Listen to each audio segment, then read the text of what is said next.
A campanha eleitoral começou e eu confesso que já estou preocupado, porque nessa época algo triste costuma acontecer. Irmãos que durante o ano adoram juntos, sentam-se no mesmo banco, participam da mesma missão e oram uns pelos outros, começam a se evitar por causa de uma preferência política. Alguns deixam de conversar, outros passam a olhar o irmão de maneira diferente. Há quem deixe de seguir alguém nas redes sociais, quem rompa amizades e até quem carregue para dentro da igreja as divisões que encontrou lá fora. É curioso pensar que pessoas que serão vizinhas na eternidade podem deixar de se falar por causa de candidatos que muitas vezes nem sabem que elas existem. Foi nesse tipo de mundo dividido que Jesus formou o seu grupo de discípulos. E olha que interessante, entre eles estava Simão, o Zelote. Zelote não era um sobrenome, era algo que identificava alguém ligado a um movimento político que se opunha fortemente ao domínio romano. Era o tipo de homem que provavelmente tinha alergia a qualquer coisa que tivesse cheiro de Roma. E então Jesus chamou também a Mateus. Mateus trabalhava justamente para o império que era odiado pelos zelotes.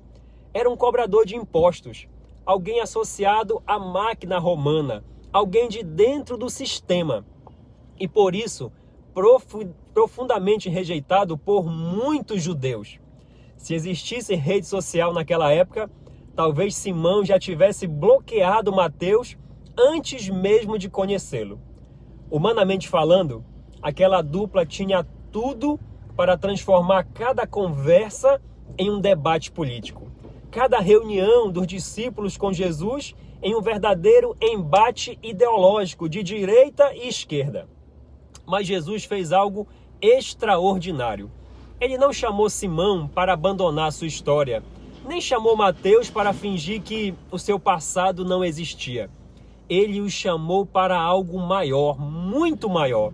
Iniciar o maior movimento da história da humanidade, o cristianismo. Durante 3 anos e meio, eles fizeram parte do mesmo grupo. Caminharam pelas mesmas estradas, ouviram os mesmos ensinamentos, participaram das mesmas refeições juntos e serviram ao mesmo Mestre, o Senhor Jesus. O Evangelho fez o que nenhuma ideologia poderia fazer. Transformou pessoas que poderiam estar em lados opostos em irmãos. Irmãos que agora pertenciam à mesma família, a família espiritual. Jesus não montou um time de pessoas iguais. Não, ele montou um time de improváveis. Pessoas que jamais sentariam à mesma mesa. E talvez essa seja uma das grandes mensagens que nós precisamos hoje reaprender. Em ano de eleição, a nossa identidade em Cristo é maior do que a nossa preferência política. Nós podemos votar diferente, podemos pensar diferente, podemos ter opiniões diferentes sobre o candidato A ou o candidato B, sobre partidos, sobre propostas, mas nada disso deveria ser maior do que aquilo que nós temos em comum aos pés da cruz. Porque quando Cristo ele está no centro, a política pode até nos colocar em lados diferentes de uma discussão, mas não precisa nos colocar em lados diferentes da família de Deus.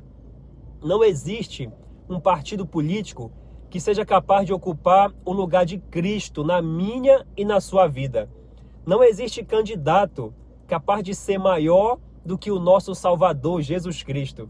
E não existe preferência política que tenha força suficiente para nos separar como irmãos, se nós estamos verdadeiramente unidos em Cristo. Outubro está chegando, está logo aí, e as eleições passarão. No fim das eleições, os candidatos seguirão seus caminhos, os partidos continuarão suas disputas E os governos mudarão, eles sempre mudam, mas a igreja continuará sendo igreja. E aqueles que foram comprados pelo mesmo sangue continuam sendo irmãos. Porque em Cristo nós somos mais do que eleitores da direita ou da esquerda.